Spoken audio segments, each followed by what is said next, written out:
aimed at you from this? I guess we'll see. Increases... Oh, that's why. Increases shadow damage taken by 3%. Okay, yeah. So you don't want to be standing in the place where you get damaged more by shadow if you're about to be hit by shadow. Yeah, makes sense. If affected by moon burn, move to the other side of the moon. Move to the other side of the moon. You know, when you contemplate that, that's quite something. I mean, can you imagine living on the moon and then you have to move to the other side of the moon? Burns enemies with lunar energy, inflicting arcane damage every 2 seconds for 30 seconds. Wow, that's quite a dot.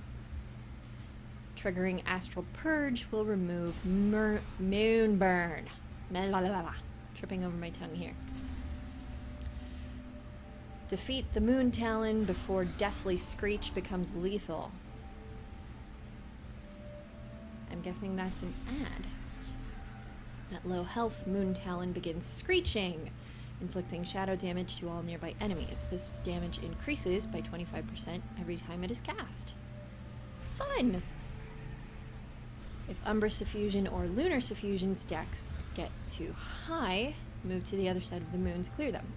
Umbra Suffusion increases damage taken by 3%, increases arcane damage taken by 3%. So that'll stack. So that 3% is going to get higher and higher and higher and higher until you die.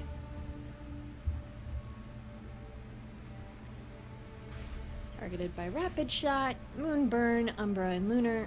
Okay. And tanks. Position to allow Moonglaive to hit 3 players to decrease overall tank damage. Throws a glaive that bounces between up to 3 targets, inflicting physical damage.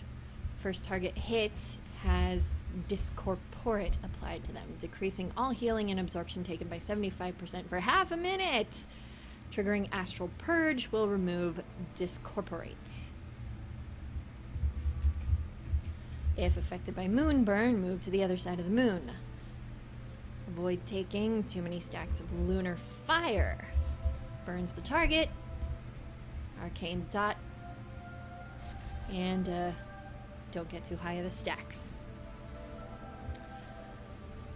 Last one, the Desolate Host, which looks like a more fell version of the Reliquary of Souls from Black Temple. Once this was a sacred burial site for the Night Elves, but the Legion has twisted these grounds with the Engine of Souls.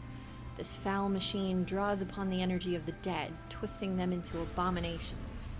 Due to this corruption, the tormented spirits have become monstrosities looking to feed on any who descend into the tomb's depths. Overview. The Engine of Souls exists within the corporeal realm, while the corrupted soul of the High Priestess Dejana controls the spirit realm. Oh! High Priestess Dejana! Yeah, she was the High Priestess before Tyrande was the High Priestess. Dejana was cool. Both share health. Again, shared health. This is definitely a theme for this wing. Totally a pattern. And call upon the spirits and the undead to serve the Legion. DPS. If afflicted with Soulbind, quickly move to another similarly afflicted player in the opposing realm. That actually makes perfect sense. Soulbind binds the soul of 2 players together. Each target inflicts shatter damage to all players within 10 yards every 2 seconds until they move within 5 yards of another bound player in an opposing realm. So basically, you get paired off, and you have to get near somebody else who's paired off, but in the other realm. That's nice. That's fun.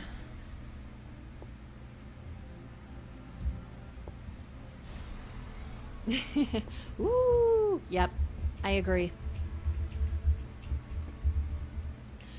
Manage the final explosion from Shattering Scream to ensure it removes applications of Bone Cage armor. Manage it, huh? Well, how do I manage it? Let's see what it is. Oh, hey, Karanga's online. Releases a Shattering Scream at a player, inflicting shadow damage every 1.5 seconds for 7.5 seconds. Each hit reduces the target's movement speed by 5% for 12 seconds. This effect stacks. So, Shadow Dot, that reduces your speed, and it stacks.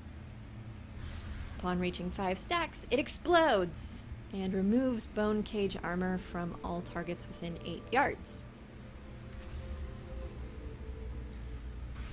I see. So, manage it so that when it goes boom, you can remove Bone Cage armor from your people. That's strategic.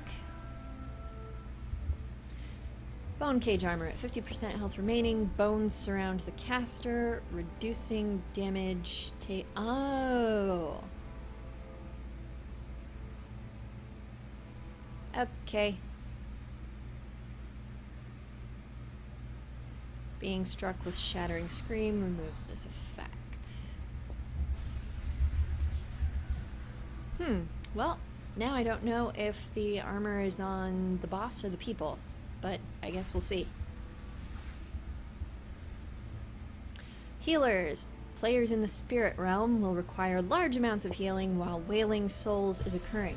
Ooh, what's that? Releases a host of Wailing Souls every 2 seconds for 1 minute. Oh my. Inflicting shadow damage to all players within the spirit realm. This better not be another ghost wall. I am so tired of ghost walls. I had to dodge ghost walls in the Vault of the Wardens, endlessly on Mythic. I had to dodge ghost ponies in Karazhan, more ghost walls in the Cauldron of Rock, which isn't that terrible. It's a great place to go to at the Darkmoon Fair. If this is another ghost wall, I swear to a doll, I don't know what I'm gonna do, but I'm damn well gonna do it. If afflicted with Soulbind, quickly move to another similarly yeah, we saw that. Okay, yes. Tripping over my tongue again. I blame the heat. Because it's just making my throat so dry and making it hard to talk.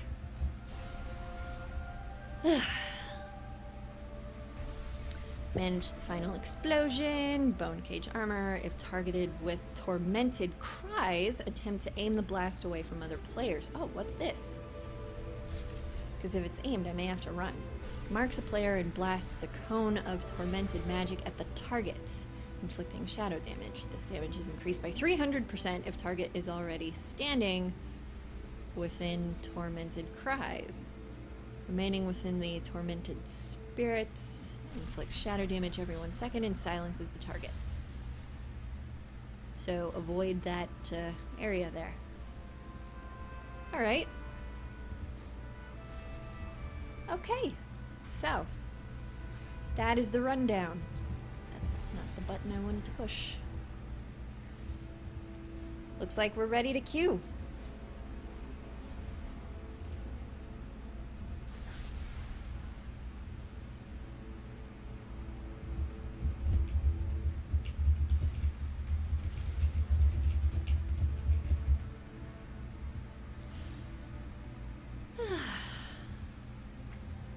Let's see, yes. So, once again, if you want to do the Black Temple Time Walking raid, be aware that there is no raid finder mode for it.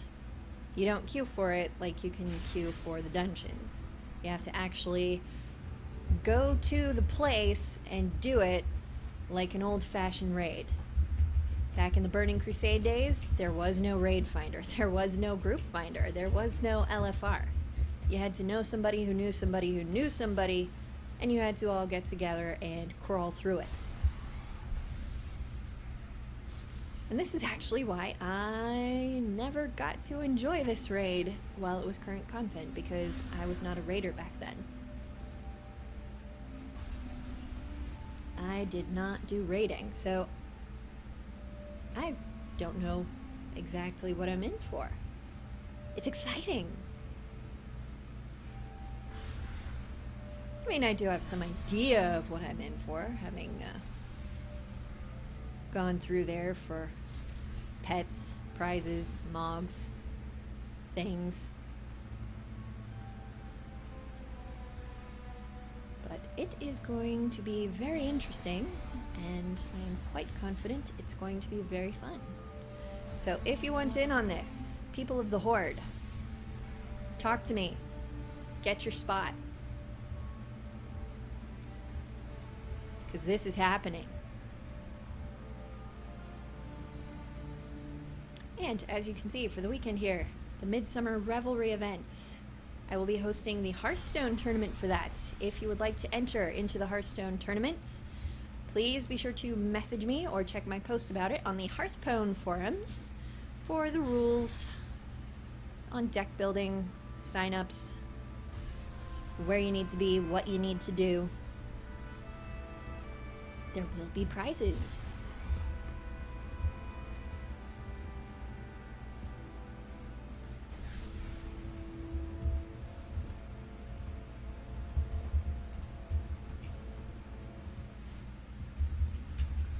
Oh, and see this? I finally got this. That is a toy from the ethereal vendor in Dalaran. The one that takes your curious coins. I had to save up 50 curious coins to get this, because it's starry, and all things starry I must have. So, saved up 50, got this, finally have it, and it's funny because now after I have it, I keep getting curious coins right and left. The game knows. It knows when you really want something, and it knows when you don't care. When you're not even trying.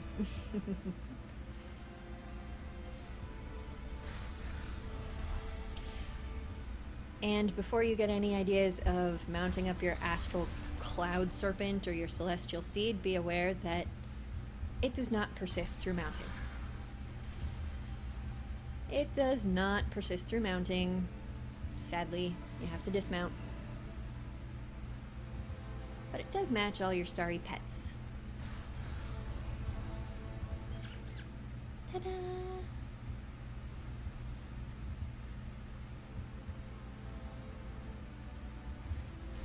Oh, I should get myself some mage snacks while we're waiting here. People, any questions about anything while we are waiting for the queue to go ding? About recent roleplay events, about the Hearthstone tournament, about Black Temple time walking, about how I mage, even though you're about to see how I mage. Yes, it is pretty. I love starry things. Starry things are pretty.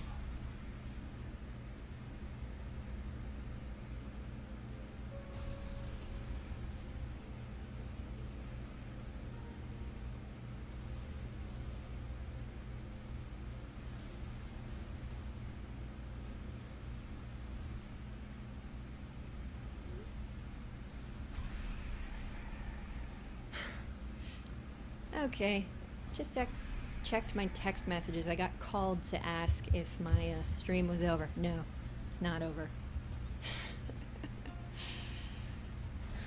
Ladies and gentlemen of the world, if you have someone you know who streams, and you know they're going to be streaming, don't call them on the phone to ask if their stream is over.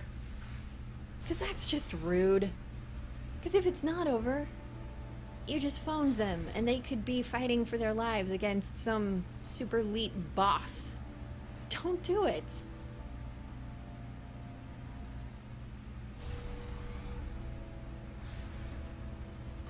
You see that cool animation he does? Where he just shoots up like a little star, and then he comes back down. That's cute. Run through the warglaives of Azanoth. Transmog achievement for Black Temple, please. Yes.